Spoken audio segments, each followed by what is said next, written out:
disebarkan bahwa Imat pengecut, bahwa Imat kentut. Loh, yang kentutin siapa? Ini Muhibbin harus ngerti. Assalamualaikum warahmatullahi wabarakatuh. Teman-teman sekalian, sahabat-sahabat sekalian yang saya banggakan dimanapun Anda berada. Menarik ya, sebuah komentar yang cukup menohok dari Kiai Alawi Nurul Alam Al-Bantani terkait undangan RA. Dan juga akan saya tampilkan pula ya, sambil kita tanggapi ya, sebagai video edukasi. Dari sebuah statement yang cukup mengejutkan yang telah disampaikan, dilontarkan oleh beliau Kiai Mas'ud Fatoni. Dan tentu ini penting untuk kita simak bagaimana dan seperti apa ungkapan yang telah beliau kemukakan. Dan mohon agar supaya video ini disimak sampai akhir ya, biar tidak gagal paham. Kita dengar ya terkait tanggapan ya dari beberapa tokoh ini soal undangan Robitoh Alawiyah yang katanya mengundang Kiai Imah. Nah, ini menohok, sambil kita tanggapi seperti apa dan bagaimana. Ya, seperti biasa, sebelum kita putarkan videonya, kita intro terlebih dahulu. Oke.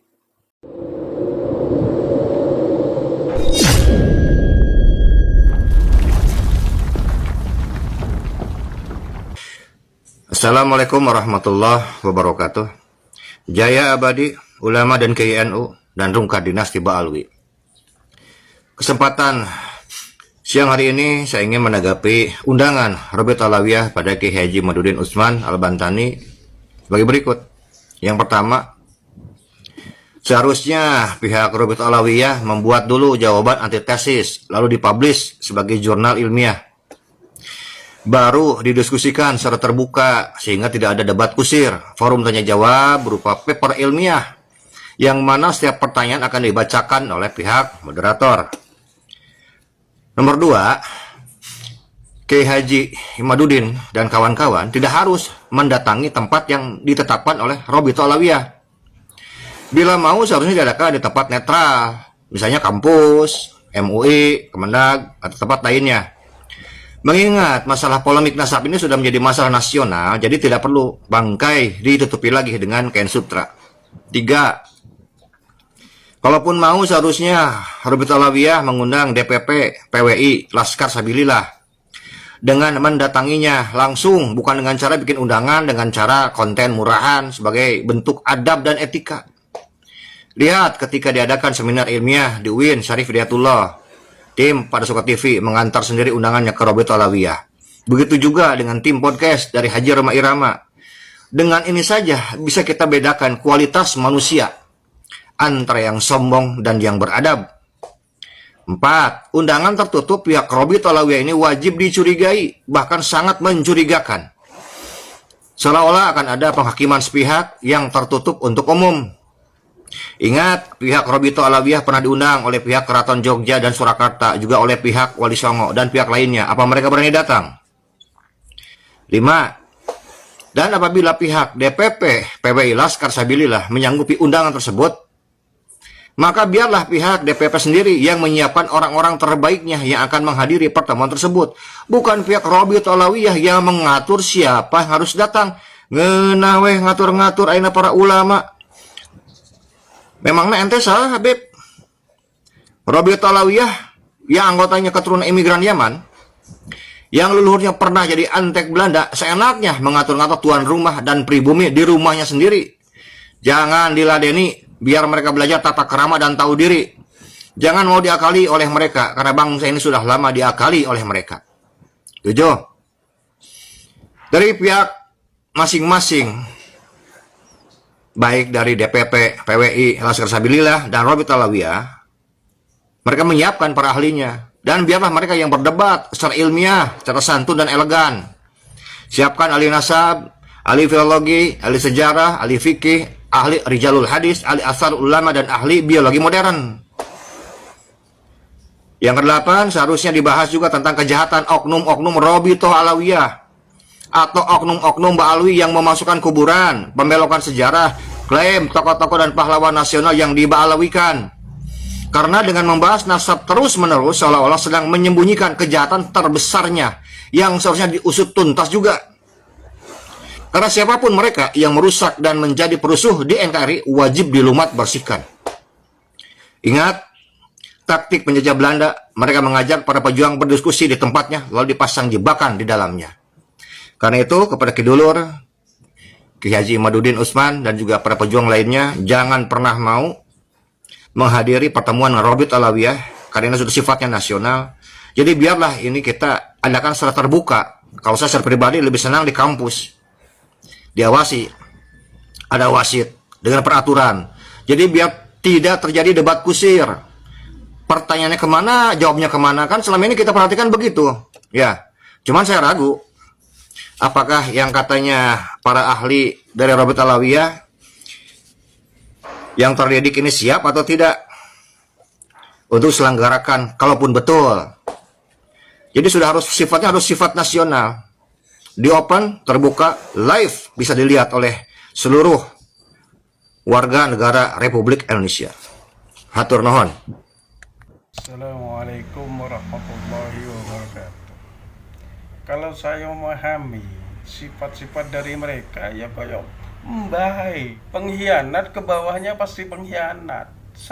Saya tahu maksudnya itu. Ngomong undang tapi undangannya ndak nyampe. Nanti disebarkan bahwa Imad pengecut, bahwa Imad kentut. Loh, yang kentut ini siapa? Ini Muhibbin harus ngerti, biar tidak menjadi Muhibbin tolol. Ini kan persis dengan Habib-Habib muda yang kelewar-keliwar ke timur ke barat, gak diundang wong teko. Tapi lagi amat ndak, resmi apa ndak undangannya. Namanya orang gak diundang orang datang, namanya tupel dalam agama, nyelonong. Loh, yang benar harus yang netral.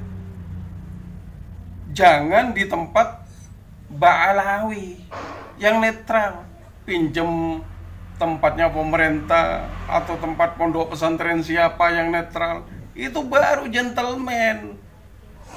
Seperti itu.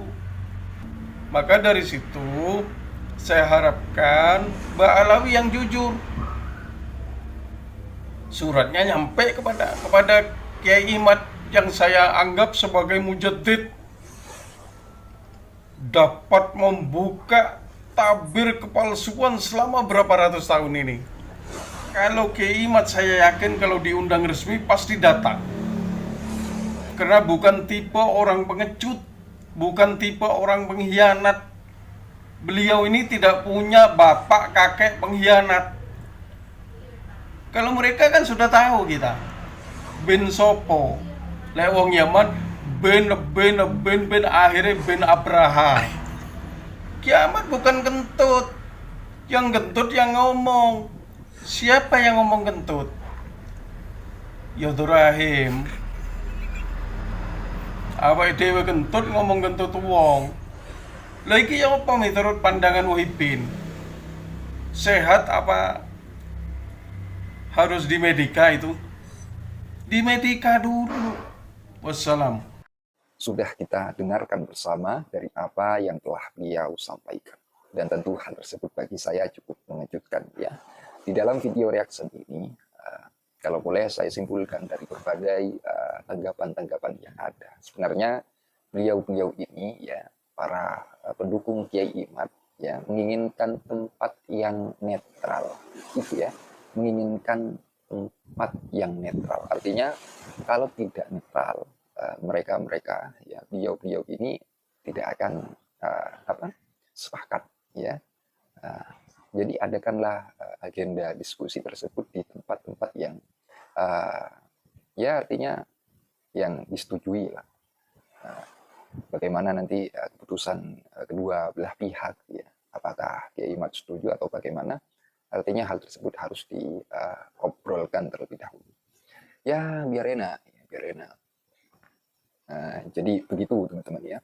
Jadi kalau kita lihat bagaimana yang telah dikemukakan oleh beliau Kiai Maskuh Fatoni ya, kemudian kalau kita lihat juga bagaimana sebuah tanggapan yang telah dikemukakan ya, yang telah dikemukakan oleh beliau Kiai Alawi Nurul Alam Al-Bantani. Jadi kesimpulannya ya tempatnya harus netral begitu. ya tempatnya harus netral. Dan yang lebih mengejutkan untuk teman-teman sekalian yang saya banggakan, yang saya muliakan dimanapun Anda berada, beliau Kiai siapa? Kiai Alawi Nurul Alam ya kalau tidak salah. Jadi beliau tegaskan atau mengungkapkan dengan cukup tegas ya, saya rasa. Jadi beliau kemukakan undangan tertutup pihak Robitoh wajib dicurigai dan sangat mencurigakan. Begitu ya, kurang lebih seperti itu. Silakanlah jika Anda masih belum mendengar atau ingin mendengar ungkapan yang mungkin seperti ini, silakan diputar ulang itu ya, bagaimana ungkapan yang telah dikemukakan oleh beliau Kiai Alawi Nurul Alam. Begitu ya. Jadi ini kan seputar polemik yang sudah banyak dari masyarakat kita itu mengetahui seperti itu, mendengar lah ya. Artinya diskusinya ya harus terbuka dan tempatnya ya harus netral ya. Baru ketika seperti itu mungkin akan terselenggara ya. Artinya akan ya sama-sama hadir. Misal mungkin di kampus ya. Artinya di tempat yang sudah disepakati lah ya, antara kedua belah pihak. Begitu. Jadi itu sebenarnya poinnya di situ ya. Jadi dalam menyimak video yang baru saja kita dengarkan bersama, agar supaya teman-teman itu tidak menggagal pahami, tolong itu dipahami betul-betul. Kita ambil manfaat yang telah beliau kemukakan, hal-hal yang mungkin tidak cocok seperti itu ya. Artinya cerdaslah Anda mencermati dari video-video yang ada. Begitu. Itu saja dari saya. Pokoknya ya yang saya pahami dari tanggapan beliau-beliau ini ya tempatnya ya harus netral seperti itu ya. Kalau Kiai Ali Badri gimana? Saya rasa teman-teman sudah menyimak ya di konten saya sebelumnya ya. Beliau Kiai Ali Badri ini memberikan usulan ya. Namun apakah usulan itu akan juga disetujui oleh Kiai Imad? Saya rasa poinnya itu di tempat itu ya, di tempat yang netral. Itu saya rasa. Dan mungkin itu saja yang dapat saya informasikan pada kesempatan kali ini. Kurang lebihnya, jika ada kekeliruan, kesalahpahaman dari ungkapan narasi ini, saya Al-Fakir atau Official mohon maaf sebesar-besarnya. Ya, artinya saya bisa saja salah teman-teman ya, salah memahami atau salah mencermati atau bahkan ya lupa seperti itu ya. Itu saja. Sekali lagi mohon maaf jika ada kekeliruan baik di dalam pemahaman atau apalah itu, sikap, langkah, tingkah. Akhirul qaul dari saya terima kasih. Semoga kita semua dijaga oleh Allah ya, baik Anda yang pro ataupun yang kontra, dan saya doakan semoga kalian berakhir dalam keadaan husnul khotimah. Kita doakan di dalam polemik ini cepat terselesaikan, dan kita doakan semoga ya itu ya, di dalam hal ini juga kita cerdas ya di dalam menilai, di dalam menyikapi. Itu saja akhirul qaul, ihdinas siratal mustaqim. Wassalamualaikum warahmatullahi wabarakatuh.